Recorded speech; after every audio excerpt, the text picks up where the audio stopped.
Thank you, Eliza. I've got a bit of an echo, have I? Okay, No, that's good. I don't. I think I got a bit of reverb. It's always very hard for me to follow someone as eloquent as Eliza. But thank you, Vashti. I have the pleasure of introducing our speaker, Conniel. And before I introduce her, I just want to give some context as to how we actually met. For those of you who know me, oops, it's Danielle. There we go. For those of you who know me, I've been spending the last couple of years of the pandemic helping a group in New York and now helping a group in Texas to establish wastewater epidemiology to look for SARS-CoV-2 in the wastewater in New York. And at the time, we didn't actually have a setup for that. The Department of Environmental Protection in New York didn't have the means to do it. So it was the beginnings of an academic and an environmental protection lab working together to establish protocols and get everything off the ground. And it was a real kind of, you know, do it yourself kind of MacGyver it, because again, none of the protocols existed. So we had to figure it out. And much of what we did was derived from things that we had been doing as educators. So for those of you who know me know I have a sequencer. I'm very privileged in that I have a sequencer. We were able to use the sequencer to sequence the first samples that we got from New York. And this led to papers and everything else, wonderful thing. But at the time, we had no funding. So we were running on fumes. Vincent Racaniello, who runs a podcast called This Week in Virology, got us on. And myself and Monica Trujillo, who is my collaborator from Queensborough Community College, she is one of our scholars who we'll be talking about later. She and I have been advocating for funding for this because wastewater epidemiology is a method by which you can actually do surveillance at a community level that is very cost effective. And it tells you a lot about what's happening at a community level in a non-invasive, passive way. So you can gather information on what's happening in your community that doesn't cost the earth and doesn't rely on people having to go and get tested.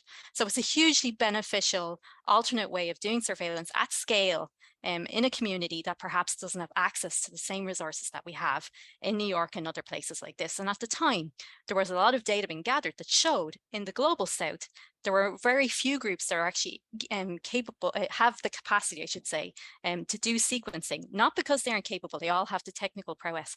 Most often than not, they don't have access to reagents and the sequencers and the things like this because they simply don't get those in those countries. Enter Conniel. So Conniel reached out to myself and Monica, and we had a lovely conversation with her, and we told her what we wanted to do. We wanted to help build capacity in places where the capacity didn't exist yet and could be if they just had access to resources. And through her organization, we've been able to start collaborations with two cities right now. We're working with Bangalore. That's a recent collaboration, but also with Uruguay. And the collaboration with Uruguay has enabled the folks in Uruguay to actually do sequencing for the first time in Uruguay to look for COVID. So it's a hugely important thing. In addition, we've been able to fund some scholars, some fellows, to actually develop educational materials to support wastewater epidemiology, wastewater education, access to clean water, et cetera, et cetera. And we'll be talking about them a little bit further on in the sessions. So without further ado, I'm going to introduce Conniel. So she's amazing. She came to True Cost Initiative, that's her organization, after working for 10 years in corporate law at a multinational corporation where she advised on commercial transactions, compliance and validation matters, and represented the company on several continents, including Africa and South America. She is a daughter of the Global South, coming from the island of Jamaica, where she had witnessed firsthand growing up the juxtaposition of corporate investment and the infected environment and social landscape. Her professional and personal experience gives her a unique perspective and guides her execution of the TCI mission, True Cost Initiative, and strategies protect the vulnerable.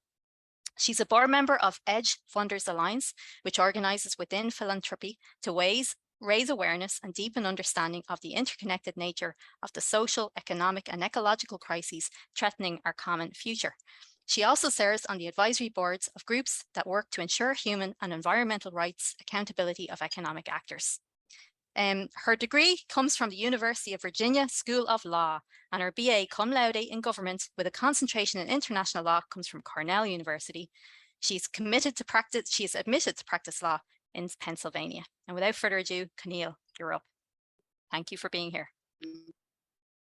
Oh, it's so good to see your face and hear your voice, Davida, and just to hear you mention Monica and how we all met was just such a wonderful, it gave me goosebumps. It was a wonderful way to meet and a very organic way to meet in a time that is really difficult and has been very difficult for everyone in this world.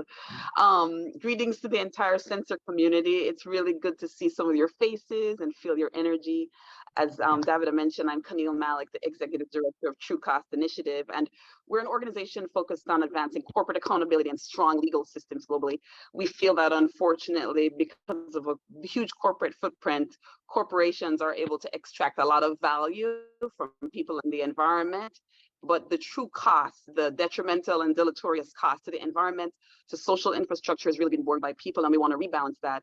And our way of doing that is connecting groups all across the world, but particularly in the global south, with the funding that they need to do advocacy, use technical expertise to push back and invest in people power. It's my absolute honor to be with you today at the 2022 SENCER Summer Institute as your opening plenary key speaker. And Eliza and Davida and Monica and the entire SENCER team, all those individuals who made this possible, just thank you so much. It's a real privilege, and I really look forward to sharing with you, but also learning from you. As you know, SENCER was founded in 2001 to degenericize and expand the idea of civic engagement and to put complex civic problems, both national and global, at the center of STEM learning. This theme was really exciting to me, this year's theme, and really reflective, I think, of SENCER values as they've been described to me by Davida and Monica and Eliza. So critical context and critical pedagogies for STEM learning, advancing democracy, social justice, and care. I love the fact that there's care in there in STEM education. So as Eliza mentioned, SENCER is in its 22nd year, and it's really excellent to see this increased and bold and public commitment to advancing democracy, equity, and thriving humanity, and also the commitment to centering those principles and values in the educational work and in STEM. I must also name that it's really important and fascinating to me that this year's Summer Institute is really both going to be happening synchronous, is both synchronous and asynchronous in content. So there are folks who are going to be seeing this in a recorded fashion. And I think that's really great because it allows for more accessibility in real time. It's more convenient and equitable. And to mention, it's going to allow this to have some global reach. So I think that's wonderful. Today, we live in a world that is influenced tremendously, as you all know, by globalization, by climate and ecological crises, and by social inequity and inequality. And Eliza mentioned it really beautifully and gracefully when talking about the fact that trust in institutions, and unfortunately in science, is also quite low. And the fact that democracy is also eroding. And globally, those who have historically been made vulnerable, because no one is born vulnerable, they've been made vulnerable, are actually now being even more vulnerable because of the things that I just mentioned. So 25 years ago, and it was lovely to see this, I didn't know this history, Jane Lubchenco, the incoming president of AAAS, called for, and I love this terminology, a new social contract for science, right? So as an environmental scientist, as you all know, Jane really called on the broader scientific community to acknowledge the intimate connections, I'm going to quote, intimate connections between systems of human health and economy and social justice and national security. And it was a call to action. I think that's true. But honestly, I really think it's more than that. It's actually a moral imperative, especially in the moment we live in now. So with that in mind, I want to talk to you today about how to embrace the intersections, the STEM and social justice future that we actually need. And I'm also going to share with you some of my insights about, I'm not an educator myself, but I have some insights on how I think educators across the STEM learning ecosystem, K through 12, higher ed, informal ed, can really push back against threats to both science and democracy, and can really help build up the capacity of students and communities and really center their agency as civic and scientifically capable agents of change. I always like to start with a story. Davida knows this, and I think stories are important because I think it's really important that you know who you are, you know how you came to where you are right now, and also what legacy you're going to leave. And I'm always telling folks that, your bio is not who you are. It's really the quality of the texture of your relationships and the mark you leave on the world. That's what really makes you special. Everything is really about relationships when you strip it all down. So who am I? Davida did a beautiful introduction. I'll add to that by saying I came to the United States at 17 and exchanged the sand of Jamaica for the snow of Ithaca, New York, at Cornell University. And then from there went on to the University of Virginia for law school, and then on to practice corporate law for over a decade. Yes, very cold, Davida, very cold. And before that, of course, I grew up as a little Caribbean girl on the island of Jamaica, land of wood and water. Our motto is out of many one people, and land which I should name really belonged to and was truly discovered by the Arawaks and the Tainos. Jamaica is one of an archipelago of Caribbean islands known for the warmth of its people, its natural beauty, its music, and obviously wider cultural contributions to the globe. You may know less though about the Maroons, who were runaway slaves whose deep connection to the land helped them to fight for and protect their freedom and the freedom of many others. Descendants of the Maroon exist to this day in the interlands of Jamaica, and they're fighting to protect the interior of Jamaica, which is really rich in biodiversity. It's in the cockpit country, and protected from environmental harm and deleterious social impacts. And you may even know less about the particular vulnerability that the Caribbean has to climate crisis. From Barbados to Haiti, from Jamaica to the Dominican Republic, from Puerto Rico to Grenada, Caribbean countries are uniquely vulnerable to climate change because of topography, existing carbon-centered industries, unique biodiversity, which the region holds. And of course, all of this is made more challenging because of weak enforcement of climate protecting regulations, lack of corporate accountability to people, and of course, economic instability, which all countries are dealing with right now. So that's a little bit about who I am. How did I come to this work? So I will say that I had no idea that I would be in philanthropy, in the grant-making business, in the world of human rights, in the world of environmental rights. I never imagined that I would be in this space.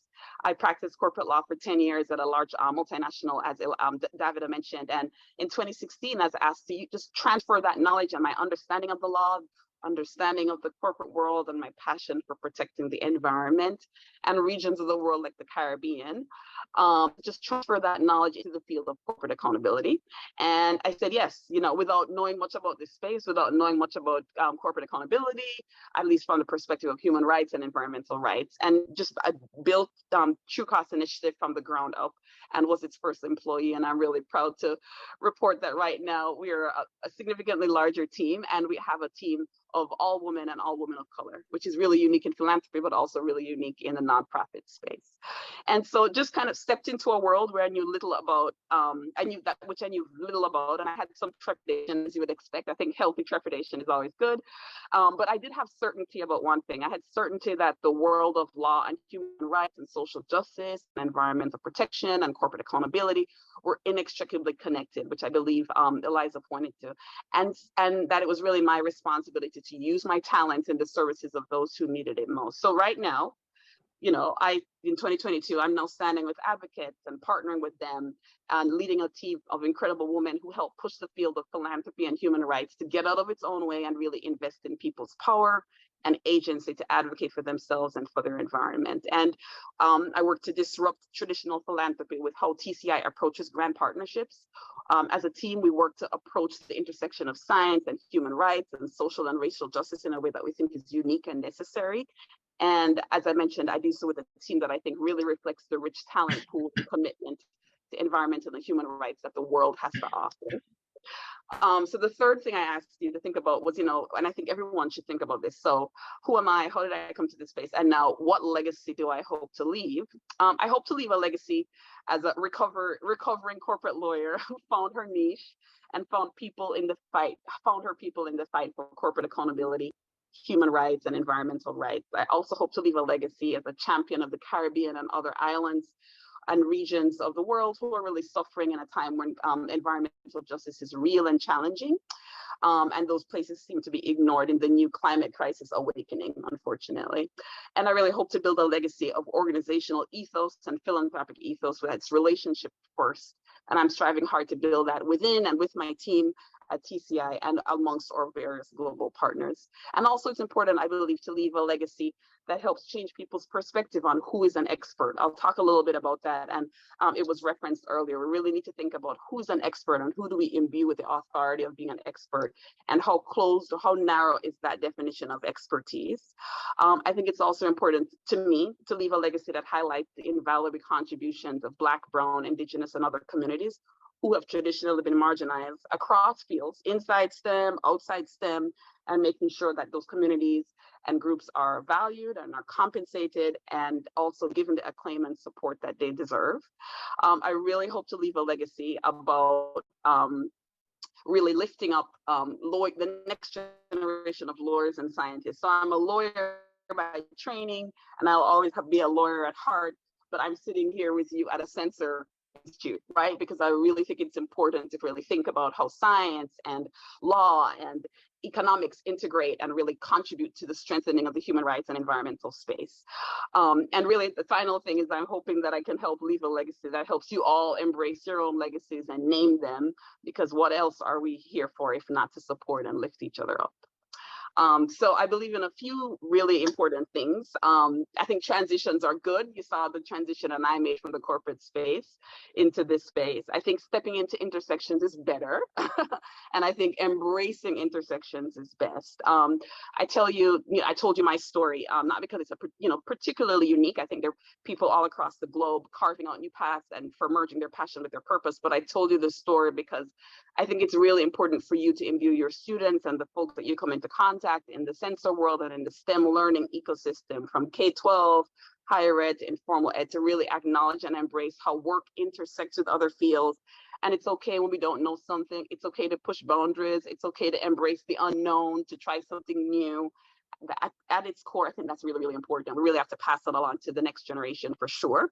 In the US and globally, civil rights and hard-won liberties, as you know, are being systemically rolled back in an effort to really institutionalize these inequities. And that's really just going to disempower groups that are already under-resourced and are already vulnerable. And so really it's sad because, as we know, the trust and the confidence in science and in experts in general has actually hit a new low. But I've actually seen in my work at True Cost Initiative and with the team at True Cost that there's actually a tremendous impact that responsible people first science can really have on the environmental and human rights protection space. And so that there have been all across the globe liaisons between lawyers and scientists and other technicians, which has been invaluable to social and environmental rights justice fights all across the world. That said, who is an expert is really deserving of critique, right? So for too long, the title of expert has been associated primarily with global North scientists, lawyers, all to the exclusion of local knowledge holders, holders of traditional knowledge, Indigenous peoples' rights and Indigenous peoples' traditional knowledge, and more traditional fields of study have also been excluded. And so this is why in 2021, True Cost Initiative, in collaboration with our grantee partners, published a report called The Re-envisioning Technical Support and What Constitutes Expertise. And over the several years, we at True Cost actually steadily increased the number and the size of grants that we've made to groups that focus on technical expertise and how that affects social justice, environmental rights, human rights issues, because we understood that intersection and it was very clear to us, and our grantee partners told us and we listened. And those grants really have ensured that our partners have a broad range of expertise that they need to advance human and environmental rights. And we've also deepened our commitment to supporting Indigenous and other traditionally marginalized communities, Indigenous peoples and traditionally marginalized communities. And in the process, we formed a hypothesis that the definition of technical expertise in the NGO and donor communities is often too narrow, too science focused, and often too global North in its orientation. And we surmise that this narrow definition could actually lead to underfunding and underappreciation of critically necessary complementary forms of expertise. So we emerged from that process with a clearer understanding of why it's important to support less academically recognized forms of knowledge and expertise. And as part of our ongoing commitment to ensuring customized and appropriate technical support for our partners. We'll continue to fund less academically recognized forms of knowledge alongside critical and important scientific and legal support. Intersections matter. We need to embrace them in order to protect our future and to protect our planet. So the STEM educated youth of today will be the environmental scientists, the community advocates, the human rights and environmental rights activists of tomorrow. So as teachers and educators and advocates, you all and we all need to nurture their curiosity, their potential, and their talent to make sure that we have the STEM and social justice future that we need. I'm going to highlight two of our TCI partnerships which are reflected in the report. One is with a group in Uganda, and the other is with a group in Mexico. In Uganda, Greenwatch, which is an organization that does tremendous work, they told us a story about a battle they won by drawing on the strength of technical expertise and collaboration with ELAW, which is Environmental Law Alliance Worldwide. Some of you might know that amazing group.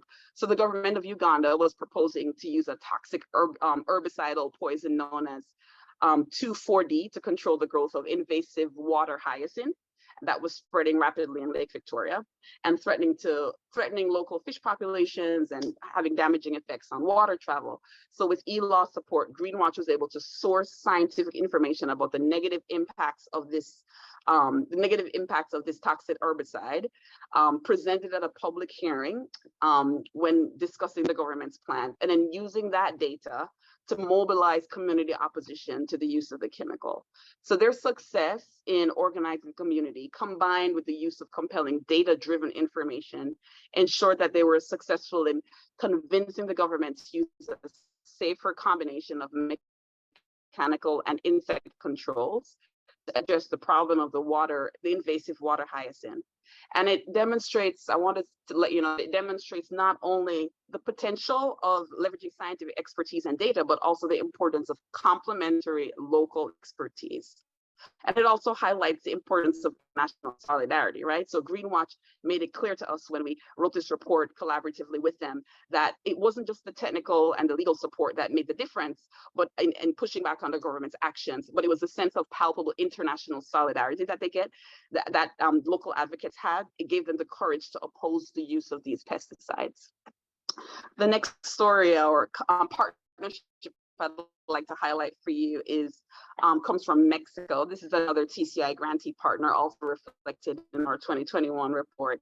And I'm not sure if you all know, but there's the very beautiful area in Mexico, a reef area called the Cabo Pulmo Reef, and developers have repeatedly sought permission to build tourist resorts, because God knows we need more resorts, near the reef, featuring golf courses, hotels, airports, sports clubs. But coral reefs, as you know, are extremely vulnerable to damage that can come from such kind of development. And so sewage and water runoff stimulate algae growth that causes reefs to bleach and die. Fertilizers, herbicides, pesticides contaminate ocean currents and really upset the ecological balance. That's right. I'm seeing the comment from Lyndon Higgins. Absolutely right. You know exactly what I'm talking about. And boating and fishing and diving can obviously cause serious physical damage to the reefs. So the previous co-director of at AIDA, Astrid Puentes, told us how AIDA works with local and national partners in Mexico and around the world to protect Cabo Pulmo, which is a national park. And she described it so beautifully. She described it as a 20,000-year-old aquarium of the planet. It hosts many of the 800 species in the Sea of Cortez. And this victory, because they're actually able to stop this project, this victory needs to be sustained as protected because investors continue to show interest in this region. They just won't stop. AIDA as an organization, AIDA, uses law and science to protect the environment and communities suffering from environmental harm, but primarily in Latin America. And a lot of our grants to support their work and our thought leadership with them and our partnership is really focused on Latin America. They bring really pivotal regional and international expertise and connections to the table. And they were approached by a range of Mexican organizations to strengthen the work that those organizations were doing to protect the Pulmo Reef. And AIDA was charged with leading the international campaign, ensuring that they were closely connected with national strategy. And something which you all would be very familiar with, the environmental impact assessment that was prepared for the project was assessed by AIDA scientists who identified its shortcomings and how it didn't line up with international conventions. As I mentioned, this project was brought to a halt because of international pressure, local expertise, collaborative work with e-law, and really the work of scientists and lawyers working together, again, sitting at the intersections, embracing it, and working at a level of complexity that is needed for the crises that we're facing right now. So I'll leave you with those two examples. I also want to mention that, I think those two examples highlight, and there'll be many more over your institute, that STEM education has and will continue to be critical to any continued wins on the human rights and environmental rights front.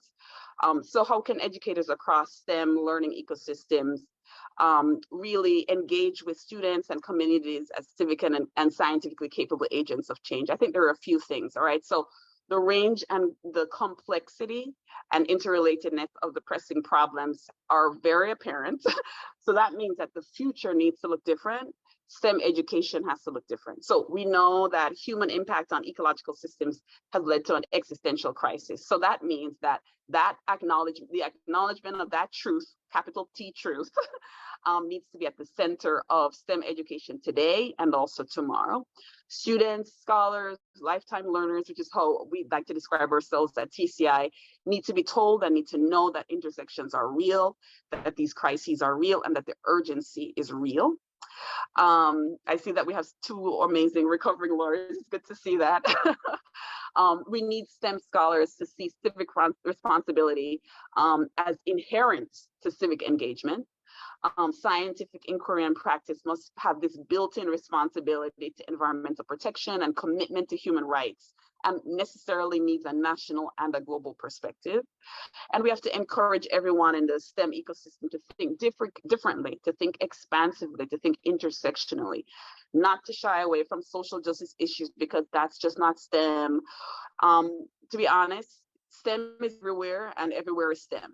You'll hear that in one of the sessions, honestly. We cannot and we must not shy away from complex problems where STEM is implicated because it's just too hard. We need to encourage students and ourselves and those we teach or engage with to be comfortable failing, because failing means that you're trying. And then finally, you'll hear from so many speakers over this time at the Institute. You'll hear from speakers who are all impressive in the breadth and depth of their work, but that is not coincidental.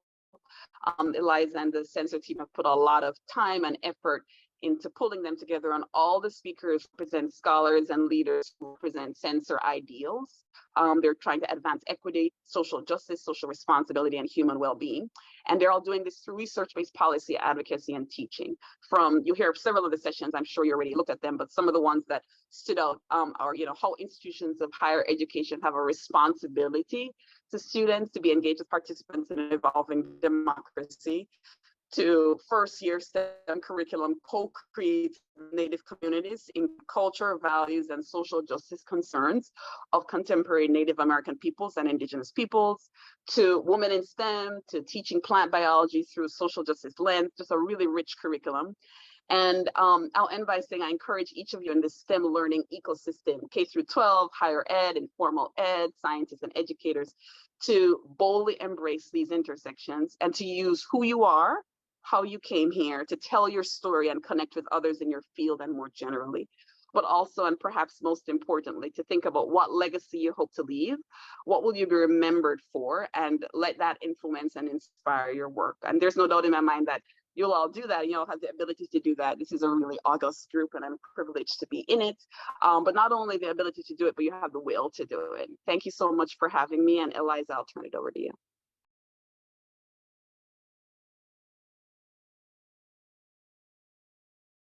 Well, I can see, everybody can see how closely aligned our mission is as an educational project with your philanthropic mission in the True Cost initiatives. And what I can see is also, one thing I mentioned in the chat is that we've had a lot of energy around recovering Indigenous knowledge and science, thanks to our partners in the University of Hawaii, at the University of Arizona, et cetera. So at this point, I'd like to see if anybody has questions for Conniel. You know, there was a pretty rich offering that you just put in front of us here, but we can open the floor for questions. Bob Franco. Hey, I just went out today's paper, the Honolulu paper. The headline is Wastewater Monitoring Program Hit by Delays, COVID-19 in Hawaii. Wow. And then, of course, the top of it is the counting's beginning on the primary. So a really nice sort of a real world example of Davita's work. But I wanted to talk about the intersectionality. We've been doing a lot of work around climate change in Hawaii. And there's a lot of money coming into city and county and state and FEMA and HIEMA and then yesterday the mayor said he was appalled that it takes 6 months to hire anybody in the city and the city and county government. 6 months. Well, we know about this in higher ed. It's not quite that long. And then one of the agencies, the Department of Planning and Permitting, has 160 vacancies. And they have more, they have money, they just can't get it out the door. And this, of course, happened with the CARES funds that came into most of our communities. So right now I have funding from the state, the city and county, from the federal government, and from foundations to start working on climate change response. And I'm finding that many of the government folks are really eager to have my students involved in this work because they don't have anybody to kind of get the ball rolling. They don't know where to start. They want to have lots of touch points throughout the island. They like the idea that our students come from throughout the island. And I guess connected to the keynote speaker was, you know, the global work needs this intersectionality, but what we're finding, it's very hard for these different levels of government to kind of talk to each other and know what to do. And so our students are learning all of that, what it's going to take to get work done. So the intersectionality really for me is like, how do our college students get the ball rolling more quickly on climate change? And it could be water quality or any number of issues. But generally, I'm finding local government here is sort of strapped. They don't know what to do next. They've got big chunks of money in their budgets from different new federal allocations. And we need to help them kind of unpack that all and get things rolling. So I like the intersectionality topic quite a bit, but the intersections for me are what our students are doing in their learning and how does that intersect with these capacious issues. Thank you for the keynote. It was wonderful. Oh, you're so welcome. You're so welcome, Robert. And I really appreciate that you highlighted the importance of the youth. And, you know, I think we all know it. It doesn't matter what country you're in, government bureaucracy moves really slowly. There's a lot wrong with philanthropy. One of the things that can work well, I think, with philanthropy is that some philanthrophies are able to move quickly, you know, in a way that other agencies are not. At the same time, there are, again, just want to name that there's a lot that comes with philanthropy that is not good, and obviously a lot of philanthropy comes from sources that are problematic. But I love the fact that you're centering the youth, and one of the things that I think is really important is that we haven't spent enough time listening to youth's ideas. One of the reasons we have a fellowship program at TCI is because there are lots of reasons, but it was clear that it was like this cycle. People would say, oh, young people have so many good ideas, but they don't have any experience. How will they ever get experience unless you give them an opportunity? Like that's just not, doesn't work. You know what I mean? And so they need enough to just kind of, whether it's a stipend, they need access, they need connectivity to networks. And so we try to offer that. Obviously, we're not going to be able to fill the huge gap that exists, but I hope that we're giving, you know, or doing our part to kind of bridge that, because a lot of barriers exist to young people. They have the ideas, they have the ideas, but the access, they just don't have the money. As you're saying, Bob, it's sitting in government's coffers, you know what I mean? And other places too. It's sitting in corporate coffers too, many of whom have great rich climate policies on their websites and stuff, but they're not moving the money. So they have the ideas, but I think just continuing to make sure that there are opportunities for them to grow and to learn and to network and to be embedded in organizations, because honestly, I don't know how, you can't wait until the government purse strings get pulled, right? I mean, we'll all be dead by then. Let's just be honest. We'll all be dead by then. So, yeah. Yeah, I think this is probably a national phenomenon, that local municipalities want to do things around water quality or climate change or sustainability or resilience or infectious diseases, and they just don't have the staff to do it, nor the time. In the case of the CARES Fund, so much money came into town, there wasn't enough fiscal support to get it out the door. And so anyway, I just think that local municipalities nationally are having a staffing problem that college students can fill. Karen, you're up next. So let's see. Yeah, I'm not muted. So when I'm listening, one of the things that really comes to mind is something very early on when we were developing SENCER, the term form follows function. It's a biological term, but if you think of it in terms of what we're trying to do, trying to get that engaged student, that civically engaged individual who can take their knowledge and put it to use in the environment, then we're never going to have it. It's not going to matter how much money the government puts out, no matter how many students we have. If we don't really think about college curriculum in a way that allows the student to have the form of education that will give them the function of a civically engaged individual. And that doesn't mean lecture all the time. It doesn't mean sitting back passively or a kind of an inert kind of environment. But we have to really think about, I believe, our role as educators to change the paradigm from the very traditional ways of teaching to doing something which the form will follow the function that we actually want. So it was a lovely keynote, a great way to start the meeting, because it gets you thinking about that little thing that you can do as a faculty member to make the difference. Even if I'm waiting for money from someplace else, or I'm doing my course, my institution, my administration, my skills as an administrator should help with that term that really you made me think about quite a bit, which was form following function. So thank you very much.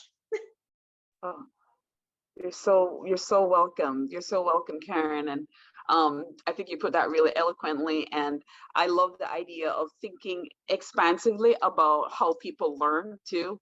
I joke with my team several times that some of my best ideas come when I'm at the playground with my kids, or I'm, cooking a meal. And I think we just have to get rid of this idea that learning is passive and ideas come from those who've always had great ideas, or only when you're sitting in a room at a desk. Like, people don't learn like that anymore.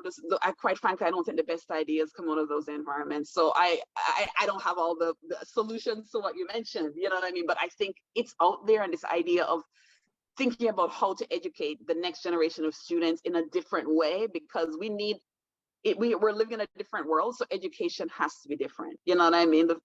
The way I have a 4-year-old, what her world and how she's going to learn and it has to look different from the way I grew up in Jamaica, right? It doesn't make any sense that it would be the same. She's going to learn differently.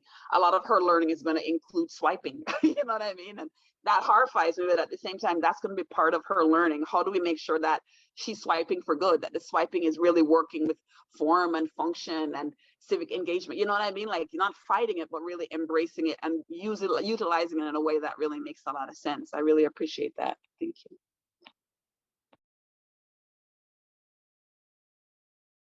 Any more questions? Anybody want to speak out?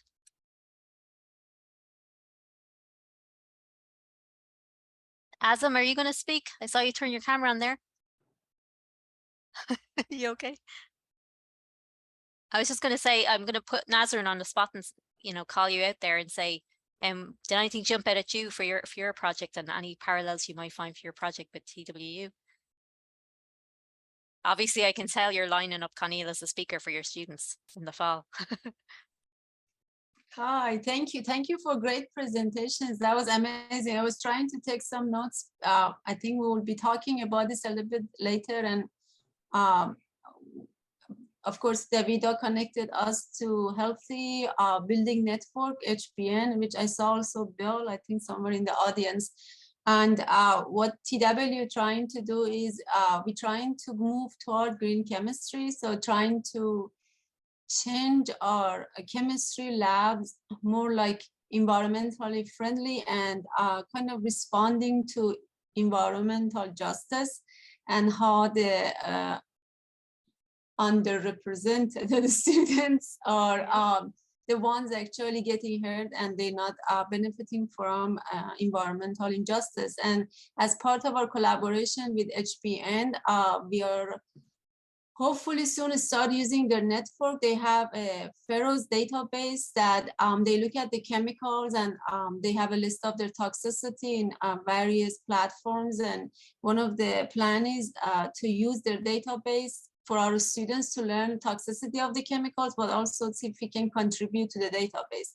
As part of the plan also, we would like to invite some speakers about environmental justice. So as I am writing notes here, Conniel, like you are kind of getting on my list if you have time, for our seminar. Definitely we would love to have you to talk to our students.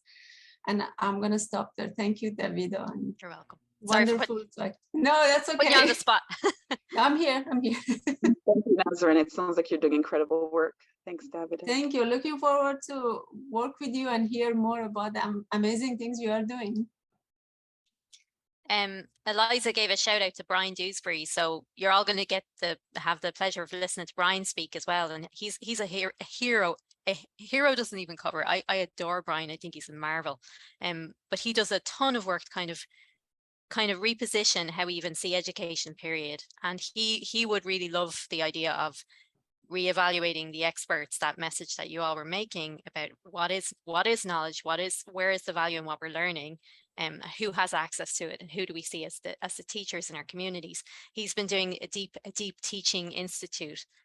So I think you'll all love to hear from Brian. And also then from the Caribbean. He's also from the Caribbean. Guy. Yes. And it's actually, for me, that's probably one of the things I loved about Brian, was that even though, I'm obviously a white woman in STEM, Brian and I as immigrants, we have a kind of a different perspective because we're not from here. Do you know what I mean? So that was kind of fun. So we share a love of dancing and a love of music and all these other things that we share in common. But I've always loved him. He built a wonderful sense of community with his students. Anyone else want to join in? Azam, you got your hand up now. Go for it. Just a quick comment. I was really gripped by the notion that teaching is political. We try in science not to bring politics into the classroom, and we try to strip that. We try to encourage critical thinking and to make sure that students use the scientific method in evaluating what they are being taught. But this notion that teaching is political is probably closer to truth than anything else. Because if we are fighting against fake news, against objection to basic science, in the most obvious way, fighting against vaccination, against a horrible, deadly disease, and try to compare that to the days of polio vaccination, where everybody just got vaccinated. There was no objection. So my question is, how much of an uphill fight do we have? What can universities and institutions do to turn the tide, especially in light of the enormous social media landscape, very divided landscape? What can be done, and what are the odds of turning the tide? It seems like we have so much polarization, deep pockets on both sides. And you've got the truth campaign and the anti-truth campaign, and they both have the means and the power to put their story out in a way that's compelling to their cohort, a story that is compelling to their crowd. So what can universities and institutions do to change the tide in an irreversible way, if that's possible?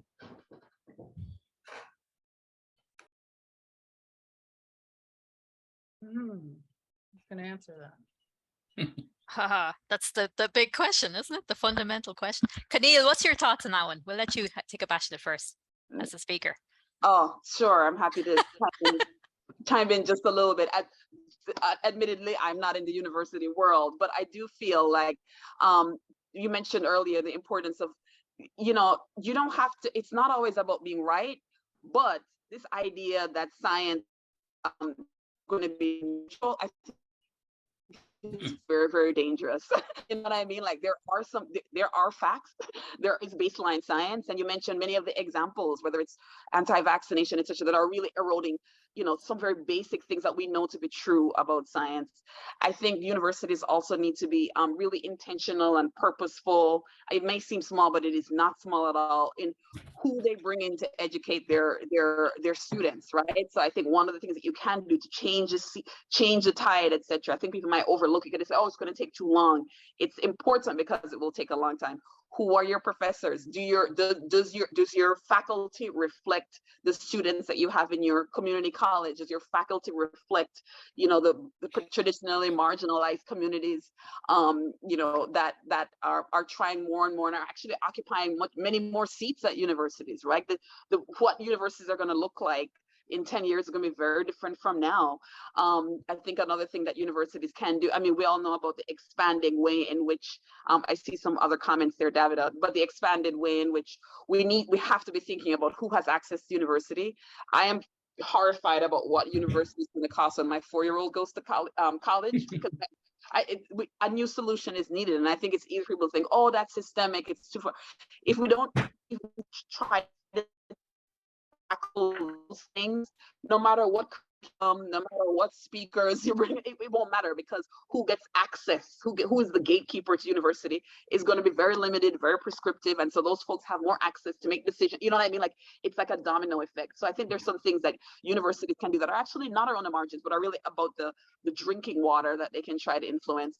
And obviously, I'm sure you all know there's a lot of controversy about who gets invited to speak and who doesn't, but I think also just being really purposeful and intentional and not kind of holding up, BIPOC leaders and kind of bringing them on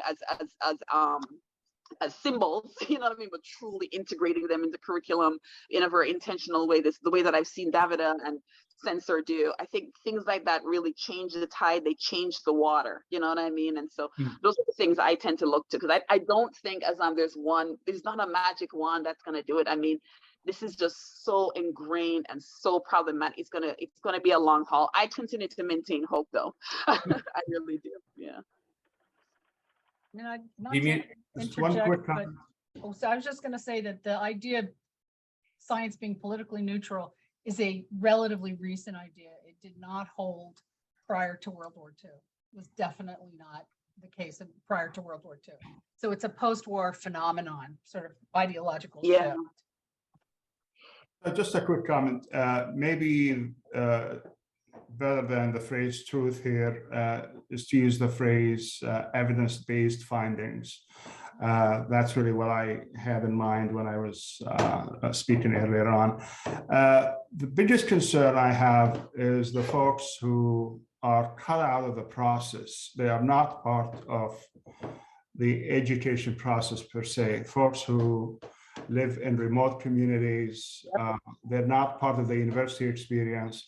They don't care in the least. They don't even know about what university curricula are, not because of lack of curiosity, but just they're not part of the process. The system hasn't really done the best it can to integrate them in the process. There could be other factors as to why they're not part of the process, but the numbers are staggering. And those are the folks who end up maybe not so tethered to the idea of evidence-based findings, and may be willing to go with some fantastical unicorn type theories that might sound appealing and can be packaged in a way that can be compelling, even though they may have no connection to fact or to any kind of evidence-based finding. Thank you. Does anybody else want to tackle the question of how do we fix the system? Mhm. I wish Jay was here. Jay would have some wisdom for us. Well, you know, Jay always has been emphasizing that it's a systems problem. Yeah. It's not like we can tackle higher ed or we could tackle K-12 or we tackle whatever. And Azam is right. I mean, it's evidence-based thinking, you know, which is the big tent under which science operates. I'm a historian by training, and I've had scientists tell me, well, you're in the humanities, so you don't believe in evidence. And of course, that's heresy for us. A historian, we certainly do believe in evidence to support. In fact, all scholarship is about it, all of it. So, you know, this is what we need to kind of spread, which is that it's all part of one knowledge building activity. There aren't these silos and stripes. We need everybody, and we need all the disciplines. I will counter though. I'll play devil's advocate and say that the evidence and the sourcing of the evidence is still very biased towards who has access and who can publish, who can get through those paywalls for journals, who can get the funding. So the evidence is still kind of, how would you say it? It absolutely is. But one of the Mertonian norms is that it shouldn't be about the hierarchy of who's producing the evidence and their prestige. It has to be about the validity. But that is the system that we live in right now. So the system is inherently broken. The system is also level. Inherently not very scientific. Matt has his hand up. Go for it, Matt. So I'll just jump in with a very quick comment that a key characteristic of scholarship is that the work is made public. Yeah. There are lots of ways to go public. And if paywalls and access are obstacles to going public, then let's find other ways to do it. There are, if the work is made public and there are ways of doing peer review in a variety of contexts and venues and what have you, then, that's something that can make a real difference if traditional structures aren't meeting our needs. Yeah, Pat's comment about open education resources, spot on. There's an example as well. So, to go back to Eliza's point, yes, all forms of scholarship depend on evidence. All forms of scholarship, the work is made public, and typically it undergoes some form of peer review, but it doesn't have to be in the traditional ways that we've been used to from the past 20 years. Well, we've also, I think Bob could speak to this, and Ula and other people, the project on recovering Indigenous scientific knowledge. I mean, Indigenous knowledge, which never was able to penetrate the hierarchies in the establishment, but is still incredibly important, especially now that we have a climate emergency. Recovering other forms of, and this is very key to Conniel's talk, who gets to be an expert? How do we define expertise? And we are leaning on credentialing to our own, real danger to ourselves. That this idea that if you have a degree from a certain kind of school, means that people are blind to actual factual stuff that people are uncovering that may not have a high status. I mentioned it in the Mertonian norms that the validity of claims must be independent of the socio-political status or personal attributes of the participants. And that's like a very important part of the sort of universalism and equality that's supposed to organize science. One of the good things that came out of the pandemic, folks, and this is, as a bench scientist, this is the thing that I loved the most, was the use of preprints. So preprint servers have been around for the longest time, right? But during the pandemic, everyone was putting stuff onto preprints, and there was a huge amount of sharing of research that was unprecedented, frankly. And the thing about the preprints is that they do get cited. So they do actually count. So even if it takes you like a year or two to get your preprint published, your science is out there. You know what I mean? And people will read it and will look at it. There's also been an upsurge in protocols, for example. There's protocol servers as well now where you can put your protocols. But again, I think for us, a lot of science isn't conducted in English, frankly. And so until we have kind of a more like open way of publishing our work so that it takes into account the fact that not everybody even speaks English, there's a lot of science out there that we don't see purely because it's not accessible. Any other comments? Can I know others have their hand. I just want to, just so we don't lose your point, Davida, I just want to name that part of what we highlight in our collaborative report with partners is it's part of also is about compensation. One of the things that I think is unfortunate is sometimes groups are invited to give their input, and but they're not compensated for it. And so sometimes these are groups, again, because they've been traditionally marginalized, etc., they don't have the luxury of not being compensated for that work, right?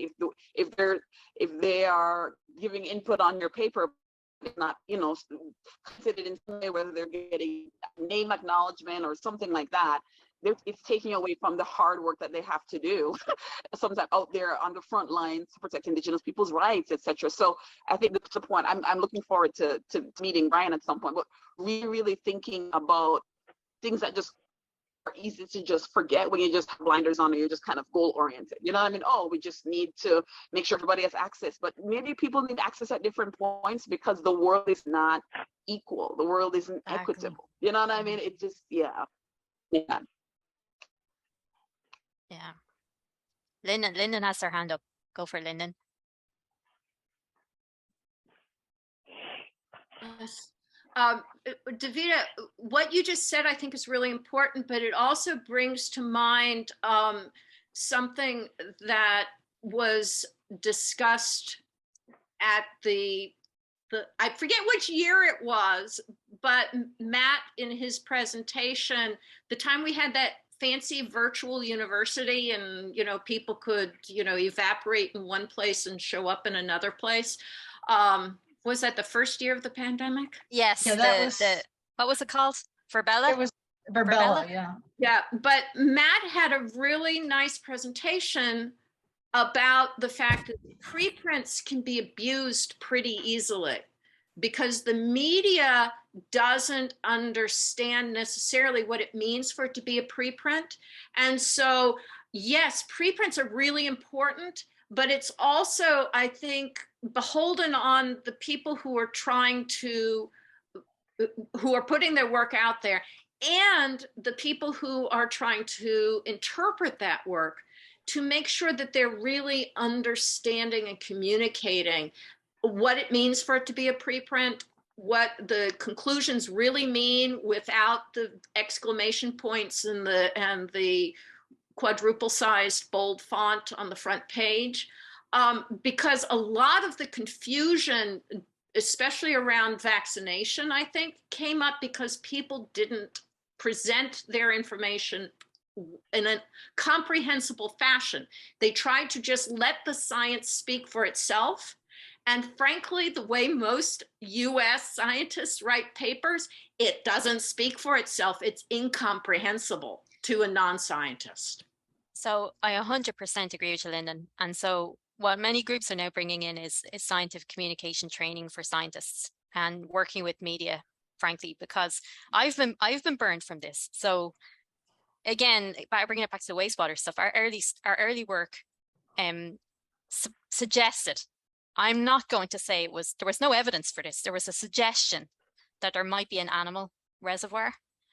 And my collaborator started talking about that. And I was like, please don't say that out loud because the media is going to run with that and everybody's going to go mad. And of course, it got out then that there were rats with COVID in New York City and it was all over the news. And I was horrified. And I have colleagues who work with rats. So I was like, it's not in the rats. There's no way. So I 100% agree with you. The preprints is a double-edged sword. But at the same time, in a pandemic where the science has to move at a fast rate so that we can get the information out to one another, I think the scientific community, aside from what was happening in the media, the scientific community worked together at a rate that was unprecedented. Sharing of resources. I don't have the money. Can you share that thing with me for free? It happened all the time. It's never happened before. You know, at least in my career, it's never happened before. So that was one good thing that came out of it. But plenty of published work is bogus too, as you all know. The first paper, the study, the MMR study, the autism study, that was retracted, and it's still cited despite the fact that it was retracted. Jonathan, what's his name? The spider behavior guy who was a student of Susan Reichert's. That's for me, that was the shot across the bow for the evolutionary ecologists and behavioral ecologists. It's like, yeah, he was whole scale inventing his data. So we have Matt and then Bill. So David, I'm just going to piggyback very quickly on something you said and hopefully try and loop it back to some of Conniel's points. And that is that you talked about the enormous impact of preprints during the pandemic and the way that made things possible that wouldn't have been possible before. There are a lot of things that we experienced during the pandemic. And I think it's, the scientific community has to think, long and hard about what are the things we learned about doing science during the pandemic that we don't want to lose. And as we think about those things, we should also be thinking about some of the questions and points that Conniel raised in terms of equity and access and collaboration, because there's an opportunity here to think about those two things together and to think about how those also play out in undergraduate science curriculum. That's really a once in a lifetime moment. And it would be criminal to miss that. Agreed. Bill. Yeah, I want to throw a little bomb in here because I think we've gotten into the weeds, and that's part of the problem. We're educating. I'm also thinking of this enterprise as very important in working with students who are not science majors, and they in fact may very well be better. They may inform us better, and they may need this more. And my colleague, Dr. Elion, actually leads that effort at Monmouth University. But I think that one of the key things here is to find out from students why they believe certain things. Try to analyze their sources. And I'm just saying that once we start getting into details about, it's because this preprint wasn't very intelligible, it's what you expect in a preprint. I think we're going to lose. We're going to lose these kids. Even the early years of science for science majors, they don't have enough background in that. They haven't seen publications yet. We have to try to get this. As soon as you find yourself trying to deal with that kind of minutia, I think we're in trouble. We're going to lose them. Now, I'm throwing that out there for people to think about, and I think it's an easy pitfall. And by the way, I have it as much as anybody, and I've gone there as much as anybody. We got a very tough job to do here, and no one thing is going to straighten out our society, but we have an important role in that, and we got to keep doing it. Thank you. That's what I wanted to say. Thank you, Bill. Thanks for standing up for the non-scientists. Yeah, right. As a person trained in history, has been working with scientists for 25 years. I really appreciate that attention to the fact that we want everybody to think with evidence, and especially as a citizen, but we don't need them to be scientists necessarily. They just have to understand and respect that there is such a thing as science. And that you have to analyze it even if it purports to be science. That's fair. That's exactly right. I think we should give a call out to Pat, because Pat's putting loads of wisdom in the chat, but she hasn't spoken yet. Pat, do you wanna chime in? I have workmen outside, so I've got to kind of leave my stuff off. That's all right. That's all right. Call attention to a couple of things that we might want to think about in this regard. That we're not the only people thinking about this, and that we need to count on artists and musicians and all the talents that people have and bring to the table, which is why I think thinking about non-majors is really critical and really important. And I also think we could learn a lot from some of the people in the K-12 community who have created social justice standards and a framework for how to carry them out. And we haven't actually built on it yet. And I think we should. Okay, so I'll shut up now. That was brilliant. Brilliant, Pat. Oh, Missy's here, isn't she? I wonder is Missy still there? Oh, our K-12, Missy Holzer. Yeah. Missy, can you represent? Can you speak for the K-12? Also, yeah, there's a couple of K-12 people here. No pressure, Missy. Just a little bit of pressure. I think you caught me off guard. So in essence, and Pat was giving you a call out, a shout out to the folks in K-12 who've actually come up with the standards by which we can measure kind of social justice impact, etc. And Yeah. you all have been doing such an incredible job with K-12, and maybe you could just speak a little to that for the folks who are new here. Yeah, so the standard, my expertise lies in the science standards, NGSS science standards, and I'm going to be honest, I think they're limited in that regard. And I think we're going to be leaning on our social studies and civics teachers to be pulling in everything that we need to in that regard. So in the case of New Jersey, we now have climate change standards across every subject, every grade. It's required. It's starting this fall. And all hands on deck, all educators.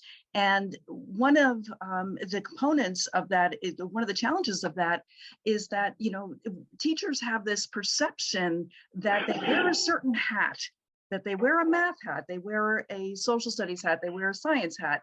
And it's tough for them, especially at the secondary level, to remove that hat and think outside the box and think that, hey, we're educating our students for their future, and they are very concerned right now about their future. So we need to take off our specific hat for our subject and have these conversations with our colleagues and learn about what they're doing and how they teach certain subjects, and not be afraid to have those conversations in classes. So where we're seeing, I guess a natural place for civic action and social action is in our social studies classes. But I'm going to argue this, that I think it needs to now bridge itself into not only interdisciplinary, but transdisciplinary topics that bridges school curricula, and an all hands on deck. How we break that mold, that K-12 mold of how it's existed since 1896, I'm not sure.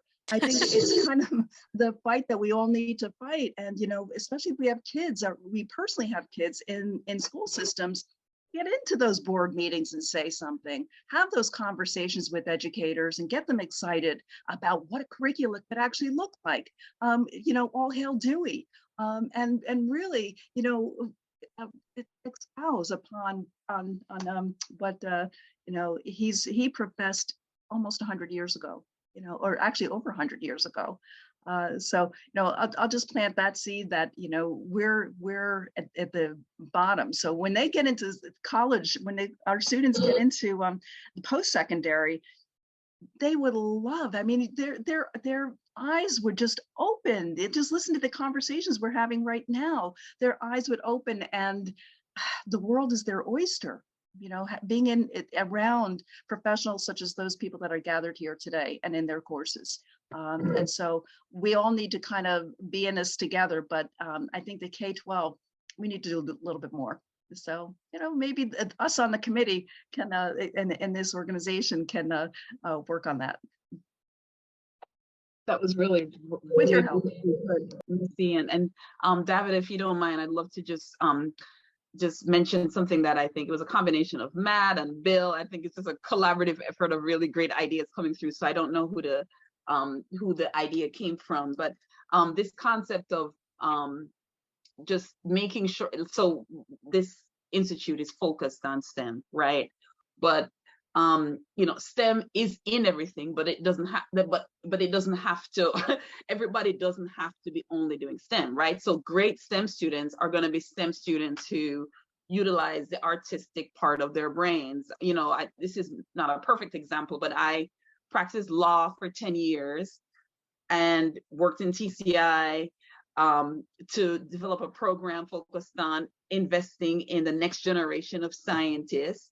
And then we have a 5th quarter program focused on disrupting philanthropy, which was inspired by the sadness and the heartache and being, the feeling of loneliness that came from the pandemic, and was inspired by reading African-American sci-fi literature. Do you know what I mean? Like we need to make sure that children feel that that is normal, and that's the kind of adult and critical thinking adult that's going to give us the solutions that we're not going to all have on this call, but they'll have it. You know what I mean? Everything really is connected. So we really have to make space for that, STEM and non-STEM, just to clarify. Yeah. Eliza, do you want to respond to that one? Well, I mean, this is, I'm a big Dewey fan. I actually did my dissertation on pragmatism, and I think that the systems thinking that was much more the norm at the turn of the century, for various reasons, became less and less prevalent as we became more and more sophisticated, as the bodies of knowledge grew, and then people retreated into their silos. And as I said, there is as a historian, I can tell you, it's a post-war phenomenon to some extent to sort of talk about science as stripped from its social moorings and bearings. And there were reasons for that. There are real reasons for its, when you think about science in the Soviet Union or in Nazi Germany, there was sort of an instinct to keep all sorts of ideological and political things out of science. But I think we've come full circle now, and we're starting to see that systems thinking demands that we go, and it's not just transdisciplinary, it's almost that we think pre-disciplinary, that we think about the problems before we categorize them and taxonomize them in disciplines. But I'm very excited by, obviously I've been doing this for 25 years, and why? Because I'm excited by it. I find these ideas are really, really compelling. Whoops, for some reason did I stop? I can't see myself here. We can still see you. Oh, that's interesting. Yeah, my screen is black, so I'm like, what's going on? Fernando, would you like to share? Do you hear me? We hear you. All right. So yeah, I don't know if you see me well, but anyway, yeah, I think that so I heard about this idea of art and the arts being thrown in the mix. And I think oftentimes, I mean, the arts in general, music, painting, whatever the art style is, as I pointed out in the chat, I mean, it has a way of sort of exciting the soul, right, or the heart of the individual, right? And science has to do that, right, in a way, right, for people to kind of connect with it and then let their own ingenuity come out. I think that oftentimes this idea of the scientific model as a sort of a traditional model of approaching science is very exclusive in nature. And I think we often wonder, why is it that particularly working, I mean, I work at a minority serving institution. I also direct a 7 through 12 program that is funded by the state of New York. And I work with school districts in Long Island. And what we've observed is that there's been a decline, I think it's a national trend, but even in our program, a decline on students pursuing STEM careers over the last 6 years or so, right? And so there is a less interest even in the idea of science as an experimental enterprise, right? And I think it's because it doesn't connect with the generation that we are dealing with. And I heard a very good presentation. I don't remember the name, but it's a young faculty member at Columbia University that spoke about that if you look at our students in class, particularly, I mean, all students, right? I think our young students in class, you can see their ingenuity manifested in the way they dress, in the way they present themselves, right? And that is ingenuity, that is sort of creativity, right? And so the key, I think, is how do you connect the science to that creativity, right? As science being a creative process, right? How do you connect to that, right? And I think that we just present a model that is, I think, too traditional, I think. I agree with that, Fernando. Well, we've got to get back when, you know, as a person who did a lot of art history at one time, in the Renaissance, you know, I was thinking, like, was Michelangelo an engineer, a painter, a sculptor? Or Leonardo da Vinci. Leonardo, yeah. What were these guys? They did all of it, and they didn't really worry about which category it fell into. And I think that Dewey also kind of lumps all of this, including the arts, the sciences, under creative intelligence. And in fact, in Arta's experience, he says, frankly, science is a subcategory of this larger thing called art. And by art, he meant all that creativity, that dynamism, that creative urge. And I think that's what we have to, I think Fernando's exactly right. It's about imagination, creativity, all of its fuel. Problems, though, are what make us think, right? Another Dewey thing. We do not think in the abstract. We think because we need to do something. And that's a very SENCER idea too, is like stimulating thinking by presenting students with an interesting problem to solve, a thing to do. Okay, so Conniel actually has to go and collect her kids. So can we all give her a huge round of applause and great thanks, and thank her for being with us today, because it was awesome. Thank you, because people are muted, so we have to do something else. No, this was so on point. Thank you, Conniel. Really, it was a perfect match for the kind of issues that we need to talk about. So thank you so much. Thank you, Eliza. Thank you, Davida. And it was wonderful to meet you all and feel your energy. And I'm sure we will intersect and overlap. And I'm looking forward to it. It's going to happen. Take care. Thank you. Now, what we have now is we had declared into the schedule a members meeting, and I have to say 90% of all registrants are members.